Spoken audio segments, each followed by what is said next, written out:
Hare Krishna.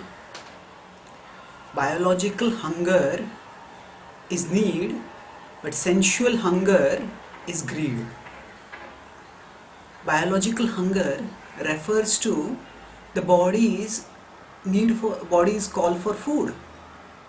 That is a call which has to be answered for our health and even for our survival. Sensual hunger, on the other hand, refers to the senses craving for sense objects. For example, the eyes craving for beautiful forms, the tongue craving for delicious food items, the ear craving for melodious sounds. So now, the Bhagavad-gita uses the hunger metaphor to refer to the senses demands. When it says that in 2.59 that when the senses are not satisfied, at that time one feels as if one is starving.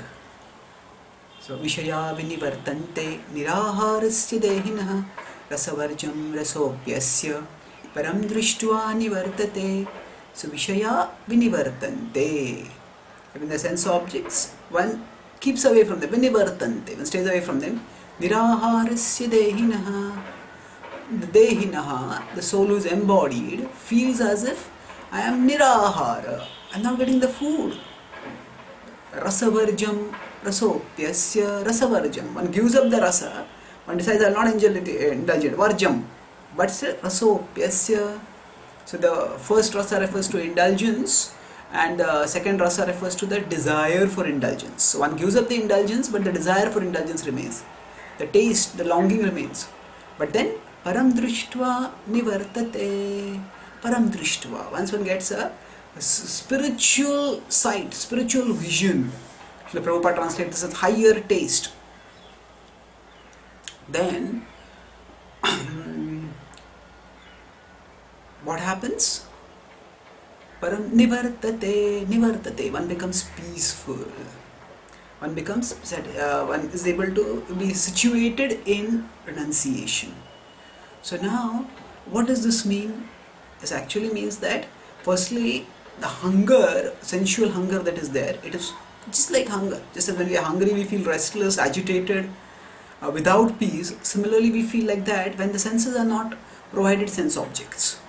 But there's a difference in the result. Biological hunger is a need of the body.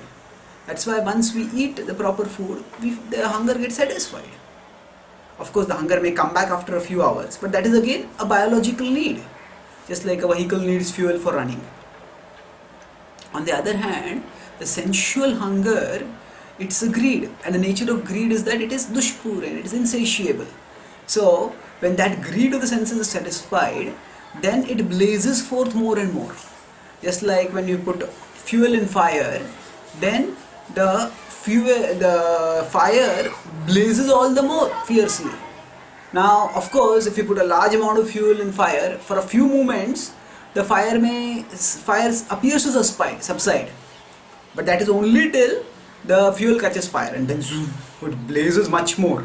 Similarly, after we engage in sense gratification, for some time we feel peaceful. But after that, once again, we start feeling agitated. We start feeling even more agitated because the senses, the craving becomes all the more stronger. It's like the fire has got more fuel now. So then what is the solution? The solution is definitely not gratification, because that's like putting more and more fuel into fire. And the solution is not repression alone, because we can't, because underlying the sensual hunger is our innate longing for happiness, a longing that we cannot give up. So what we need to do is redirect that longing from matter to spirit. That's what the Bhagavad-gita says in this 2.15, param drishtva. When we perceive the spiritual reality and relish the spiritual reality, then nivartate, then one becomes peaceful. Now what is that spiritual reality? That the Gita mentions 2 verses later. Tani sarvani sanyamya yukta sita matparaha vashehi yasya indriyani tasya pragya pratisthita. Tani sarvani, all these sanyamya. Krishna says first regulate. control. Yukta sita matparaha, fix the consciousness on me. So that param, the recommended higher spiritual reality in the Bhagavad-gita is Krishna himself. Then what happens?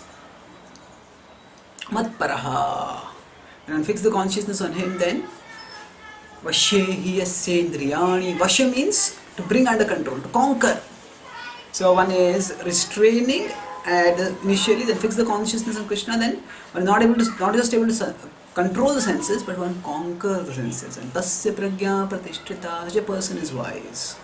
So by recognizing that sensual hunger is a greed which cannot be satisfied, we rather try to satisfy the underlying quest for happiness which animates the sensual hunger.